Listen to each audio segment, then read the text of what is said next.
జై స్వరాజ్య టీవీ వారికి ప్రత్యేక ధన్యవాదాలు సార్. ఈ రోజు మా భద్రాద్రి కొత్తగూడెంకి వచ్చినందుకు చాలా ధన్యవాదాలు మేము తెలుసుకుంటున్నాము సార్. నా పేరు రమాదేవి, మేము కాంట్రాక్ట్ టీచర్ గాను రెసిడెంట్ పాఠశాలలో పనిచేస్తున్నాము సార్. మేము చాలా గత 20 సంవత్సరాల నుంచి చాలా ఇబ్బంది పడుతున్నాము.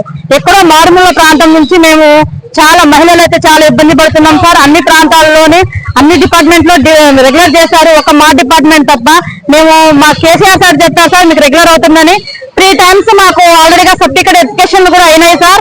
అన్ని కూడా అయిన టైంలోనే మాకు లాస్ట్ కి అయ్యడానికి కూడా రెగ్యులరేషన్ చేస్తానని ఇంకా కాలే సార్.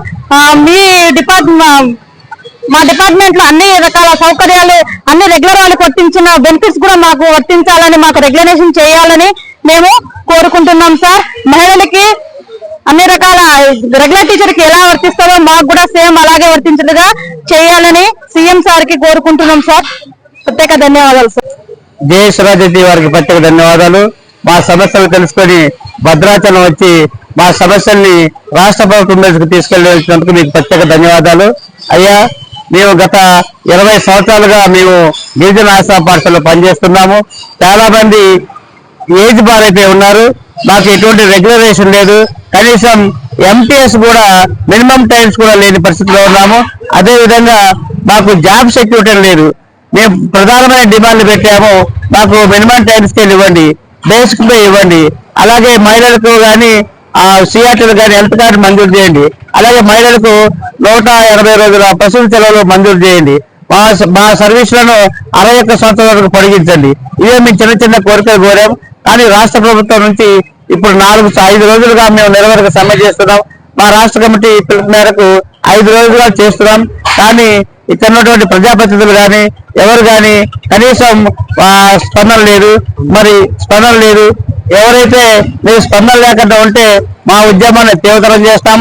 ఇది ఒక్క జిల్లాకే కాదు, అన్ని జిల్లాలు చేస్తున్న హైదరాబాద్ నుంచి భద్రాచలం వరకు చేస్తున్నాము. దాదాపు 2001 మంది మేము ఈ సమ్మెలో పాల్గొంటున్నాము. ఒక రాష్ట్ర ప్రభుత్వం స్పందించి మా సమస్యలు పరిష్కరించకపోతే ఈ ఉద్యమాన్ని హైదరాబాద్ వరకు కూడా కొనగిస్తామని, హైదరాబాద్ వరకు తీసుకెళ్లి మా సమస్యలు సాధించే వారు నిద్రపోవని, అలాగే రాష్ట్ర ప్రభుత్వాలు కూడా నిద్రపోనేమని మీ అందరికీ తెలియజేస్తుంది. అయ్యా ముఖ్యమంత్రి గారు, మీరు కూడా ఎన్నో కష్టాలు పడి ఎన్నో పోరాటాలు చేసి వచ్చిన వారు. ఈ చిన్న సమస్యని గిరిజనులమైన మాకు ఈ చిన్న సమస్యని మీరు పరిష్కరించాలి. మీ అపాయింట్మెంట్ పెట్టుకో చాలా సార్లు కోరి ఉన్నాము. కానీ మీ దగ్గరకు వచ్చే పరిస్థితి ఎవరు లేదు. మా శాసనసభ్యులు కూడా మేము అడిగితే వాళ్ళు తీసుకెళ్తా ఉంటున్నారు. మా శాసనసభ్యులు, మా జిల్లాలోని శాసనసభ్యులు పలుమార్లు కలిసాము, మా సమస్యను విన్నవించాము. కానీ ఎటువంటి స్పందన లేదు. కాబట్టి ముఖ్యమంత్రి గారు, మేము తప్పకుండా మీ అపాయింట్మెంట్ మాకు కోరిస్తే, మమ్మల్ని చర్చలు పిలిస్తే మా చిన్న కోరికలైనటువంటివి నెరవేరుతాయి. దాని పరంగా మేము 2001 మంది కుటుంబాలు మీకు రుణపడి ఉంటామని ఈ సభాముఖంగా మీకు తెలియజేసుకుంటున్నాము. అదేవిధంగా చాలా మంది మీడియా మిత్రులు మాకెంతో సహకారం ఇస్తారు. ముఖ్యంగా స్వరాజ్య టీవీ వారు ఈరోజు మారుమూల ప్రాంతం భద్రాచలం వైద్యం ముందుకు వచ్చి మరి మా సమస్యలు విస్తృత ప్రసారాన్ని కల్పిస్తున్నారు.